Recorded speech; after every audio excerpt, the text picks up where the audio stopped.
Fala pessoal, beleza? Sejam muito bem-vindos ao canal de resenhas dos Perdidos no Tempo. E hoje é dia da gente seguir adiante, avançar mais um passo aqui na nossa exploração do Alien RPG. Jogo publicado pela Free League e aqui no Brasil pela editora New Order, que a gente está destrinchando aqui do canal, né? Passando por todos os capítulos, destacando sempre, né? Procurando identificar os pontos mais importantes, mais relevantes para dar uma ideia geral assim do jogo, qual é a pegada, qual é a proposta, para quem ainda não conhece, beleza? Se você tá afim de conhecer o Alien, mas chegou agora no canal por acaso, não tem problema, não entre em pânico, tem a nossa playlist aqui exclusiva que reúne todo o conteúdo que a gente já fez e ainda fará sobre o Alien RPG. Então, se você quiser depois, assiste com calma e, caso queira se juntar a nós na jornada, só se inscreve aí no canal e ativa o sininho. Então vamos lá, pessoal, para a gente começar o nosso papo, a nossa resenha de hoje, eu vou situar aqui rapidamente todo mundo. A gente vai começar hoje o capítulo 9 do livro, tá? Chamado Governos e Corporações. Deixa eu mostrar aqui para vocês. Então aqui a gente vai ter as explicações, né, do cenário acerca das nações, das organizações, quem é que puxa as cordinhas aí, quem é que comanda as coisas no cenário do Alien. Muito embora, talvez, a grande maioria prefira jogar no espaço ali, com algumas situações mais próximas do que a gente vê nos filmes, é sempre importante saber o que está acontecendo na Terra e nas colônias, porque isso sempre pode ser uma ideia de aventura, ainda que indireta, né? As coisas, as políticas ou politicagens que acontecem na Terra, com certeza podem influenciar a sua história, mesmo que ela ocorra muito, muito distante, beleza? Então, aqui a gente vai dar uma passada geral pelos principais países, nações, companhias, né, corporações que controlam aqui o cenário. É um capítulo extenso, eu vou dividir o conteúdo em alguns vídeos, tá? Para a gente poder dar o devido detalhe, a devida atenção a cada um desses pontos importantes. Avançando aqui no capítulo, as primeiras informações que a gente vai ter estão nesse tópico aqui chamado Grandes Negócios, Grandes Governos e Grandes Mentiras. Olha só. Então, nessa primeira página aqui do capítulo, a gente vai ter basicamente a versão resumida, condensada, da transição, né, que aconteceu entre, por exemplo, o nosso período histórico, né, e o hipotético futuro onde se passa o Alien. Então, essa primeira página vai dar todas as informações para a gente entender mais ou menos como foi que a gente saiu de onde a gente está hoje para o cenário do Alien. Porque, claro, muito embora o livro não seja uma fonte histórica nem nada disso, ele tenta calcar, né, as projeções que ele faz baseado em alguma interpretação da realidade que, infelizmente, a gente vive hoje. Então, de uma maneira geral, como é que o livro descreve essa evolução, se é que eu posso chamar assim, do cenário? Bom, a gente vai começar, claro, com crises mundiais. E aí, que crises de diversas naturezas. Crise climática, crise energética, crise humanitária, questões de fome, de doença, de tudo isso. Em paralelo a essas sucessivas crises, o que é que a gente via? Governos estagnados e ou relutantes em mudar o posicionamento, mudar as posturas para que a situação pudesse ser minimamente resolvida ou pelo menos amenizada. E aí a gente sabe quando tem vácuo de poder, quando tem oportunidade, quando tem brecha, alguém sempre se aproveita disso. No caso aqui do cenário do Alien RPG, quem foi que tomou a frente? O setor privado, né, liderado, entre outros, como o livro coloca aqui, pelo visionário, né, o livro não coloca entre aspas, mas eu coloco, né, o visionário Peter Weyland, né, da Weyland-Yutani, que aí, e outras indústrias, né, não só a Weyland-Yutani, mas eles tomaram a frente para, em tese, resolver esses problemas e expandir a humanidade. Ou seja, eles lideraram aí as pesquisas em exploração do espaço, pesquisas médicas e resolução de problemas da vida cotidiana que os governos não estavam dando conta. É mais ou menos isso. Claro, óbvio, evidente que eles não fizeram isso porque eles são bonzinhos, né? Quando a gente vê grandes corporações e bilionários querendo interferir aí nas decisões que, em tese, deveriam ser tomadas pelo Estado com um outro tipo de visão que não a visão empresarial, também o negócio já está ladeira abaixo, né? E foi por aí que seguiu o caminho, né, do cenário aqui do Alien RPG. Por quê?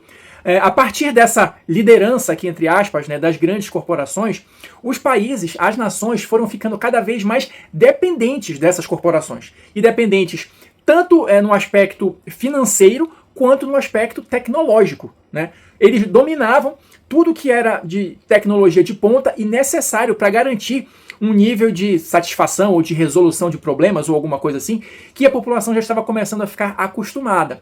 Então, por conta disso, os governos, de uma maneira geral, se tornaram reféns das grandes corporações e tiveram que passar, né, a seguir as regras ditadas por esses grandes visionários ou por esses grandes empresários, por essas grandes corporações.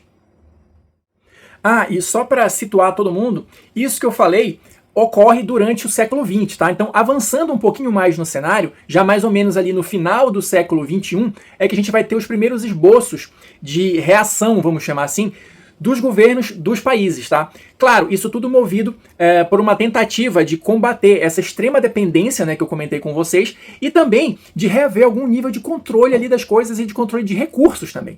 Então, os países começaram a se fundir para criar nações maiores, para conseguir, em tese, fazer frente a essas grandes corporações, tá? Mais ou menos, segundo o livro coloca aqui, no modelo adotado pela União Europeia, que a gente conhece hoje, né? Então essas fusões ocorreram mais ou menos, começaram a ocorrer, né, mais ou menos nessa situação. E o primeiro grande bloco que se formou foi justamente o Império dos Três Mundos, tá? Olha só. Aqui o Império dos Três Mundos, e a gente vai começar a destacar os pontos principais em relação a esse primeiro grande bloco. Ah, e só um detalhe importante que eu já ia esquecendo. Todos os blocos que a gente vai ver nesse e nos próximos vídeos, como eu disse, eles se uniram numa tentativa, tá, de se opor às grandes corporações. Mas a presença dessas grandes empresas ainda é inegável e extremamente importante para que as coisas se mantenham funcionando. Então existe uma grande dependência, em maior ou menor grau, dependendo de onde você esteja, das corporações. Então é uma coisa que está em andamento, é um processo que está em andamento, mas ainda não é nem perto de ser possível abandonar essa dependência das grandes corporações. E só para fechar aqui, para a gente poder de fato entrar no Império dos Três Mundos, aqui, olha, o último tópico dessa primeira página é a companhia que está contigo. Aqui vai ter uma lista de outras grandes corporações além da Weyland-Yutani. Algumas delas vão ser mais descritas, né, ao longo do capítulo, mais lá para frente, a gente vai dar uma passada por elas, mas a maioria do que tem aqui ou são companhias rivais ou são companhias subsidiárias que estão aqui, na minha interpretação, para que você possa desenvolvê-las no cenário, tá? Porque, como eu falei, nem todas aqui vão ter informações detalhadas ao longo do capítulo. Agora sim, para a gente adentrar no Império dos Três Mundos, vou até mostrar de novo aqui, o Império dos Três Mundos foi a primeira fusão que ocorreu, né, como eu disse, para tentar fazer frente às corporações. Então, pelo próprio símbolo aqui, a gente já tem uma ideia ali de que isso começou de alguma forma na Grã-Bretanha. Então, vou ler um trechinho para a gente entender como é que se originou esse Império dos Três Mundos. Olha só. A mais tecnologicamente próspera das superpotências interestelares, o Império dos Três Mundos estabeleceu a maioria das colônias de longo prazo nos territórios. Antes da sua formação no final do século XXI, o Reino Unido e o Japão foram os pioneiros em tecnologias de exploração e assentamento espacial através da britânica Weyland Corp e da japonesa Yutani Corporation. Essas duas empresas inovadoras foram as primeiras a construir colônias em outros planetas e satélites dentro do sistema solar. Os três mundos aos quais o nome da coalizão se refere são Terra, Marte e Titã, os três primeiros mundos a serem habitados pela humanidade. Então a gente percebe que mesmo aqui nessa questão da fusão, né, dos países para tentar escapar um pouco das garras das corporações, a origem deles está misturada com a Weyland e com a Yutani, porque foi a partir disso que eles se tornaram nações pioneiras, né, na exploração e colonização do espaço, foi através das corporações. Mas para a gente entender um pouquinho melhor a formação, olha só. O Império dos Três Mundos foi a primeira das nações conglomeradas. Com o nascimento de colônias extrasolares, a Terra estava se tornando um lugar menor. Ao perceber que a reunião de recursos resultaria em uma base mais forte para colonizar as estrelas, Reino Unido, Japão, Índia e vários outros países em desenvolvimento uniram forças na década de 2180. Além dos países mencionados, os Estados-membros incluem Indonésia, Papua Nova Guiné, Quênia, Fiji e outros. Seguindo adiante, e só para mostrar também para vocês um pouquinho da organização do livro, como é que essas nações, como é que esses blocos estão organizados aqui no livro, tá? Então, olha só, a gente vai ter aqui as informações iniciais, né, que foi o que eu acabei de ler para vocês. A gente vai ter a questão do militarismo e da forma de organização de cada um dos blocos, tá? A gente vai ter aqui também algumas informações sobre quem está liderando o bloco no momento, quais são as relações com os outros países ou com as corporações, né? Locais importantes e atividades atuais. Vou mostrar para vocês.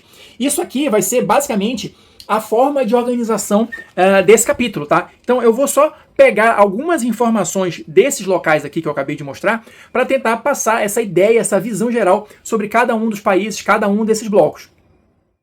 Então olha só, para a gente começar a entender também como é que as coisas estão misturadas e emboladas aqui nesse cenário do Alien, o que o livro vai trazer para a gente de informação a respeito da organização militar do Império dos Três Mundos. Olha só, o Império dos Três Mundos ele vai ter claro, o seu próprio exército, a sua própria armada, que são os fuzileiros reais. E também vai contar, através de diversos tratados, acordos e tudo mais, com a proteção da armada colonial dos Estados Unidos nas colônias fora da terra. Tá? Então, existe essa aliança, esses tratados, que também a gente vai ver nos vídeos futuros, gera uma certa tensão entre esses dois blocos. E claro, como não poderia deixar de ser, além da sua própria força, além desses contratos e tratados com a armada colonial, existe também a proteção privada, a proteção particular do Império dos Três Mundos, que é feita através de quem? Dole 1, Dole 2, Dole 3? Weyland-Yutani e seus soldados corporativos. Em relação às áreas de influência, né, as áreas controladas pelo Império dos Três Mundos, como eles foram os pioneiros, né, os primeiros, o livro coloca aqui pra gente que a maioria das colônias do véu externo ali mais próximo à Terra, né, e dos sistemas centrais são controladas pelo Império dos Três Mundos, no que ficou conhecido como o braço anglo-japonês. Eu vou retomar aqui, olha, eu mostrei esse mapa, né, no início da nossa série, e aqui, não sei se dá para perceber direito, mas aqui, olha, em verde está o Império dos Três Mundos. Aqui no mapa vai ser justamente, deixa eu tentar mostrar para vocês aqui, essa área mais ou menos central aqui, tá? Ela não é um círculozinho, ela tem uma expansão para cá e tal, então dá para identificar, para quem é bom de visão, né, que não é o meu caso, mais ou menos ali a área de influência, a área de atuação do Império dos Três Mundos. Mas eu já vi que esses setores todos, eles vão ser explorados, vão ser explicados, detalhados em capítulos futuros aqui do livro. Então provavelmente a gente vai ter a chance de revisitar e organizar melhor essas informações. Para avançar mais um pouco, em relação ao sistema de governo, o livro coloca aqui que o Império dos Três Mundos é uma social-democracia parlamentar com uma monarquia constitucional. E esta monarquia foi formada a partir da fusão das duas famílias imperiais, da Grã-Bretanha e do Japão, unidas pelo matrimônio e tudo mais. Só que o próprio livro coloca aqui que essa família real ela tem um efeito só decorativo ou de testa de ferro. Existe, na verdade, um primeiro-ministro, que é quem comanda ali as coisas, e cada uma das colônias ou territórios vai ter o seu governador, sua governadora própria. E todo mundo é reunido ali para decidir as coisas, em tese, em pé de igualdade, né, num parlamento. Só que no final das contas, eu vou ler mais um trechinho aqui para vocês, para a gente perceber o quanto o Império dos Três Mundos, na verdade, é dependente, altamente dependente da Weyland-Yutani e a força que essa corporação exerce nesse bloco. Olha só, o Império dos Três Mundos é fortemente influenciado pela Weyland-Yutani. Na verdade, a companhia é o único não-estado a ter um assento no parlamento. Existem muitos rumores de que vários membros importantes do parlamento foram substituídos por duplicatas Android da Weyland-Yutani. Essa dependência, né, da Weyland-Yutani, ela vai ter uma consequência grave, que aí já fica como gancho de aventura, né, para o desenvolvimento do cenário. Por quê? Existe uma escalada de tensão entre a Weyland-Yutani e as Américas Unidas. A gente vai falar mais sobre isso em vídeos futuros.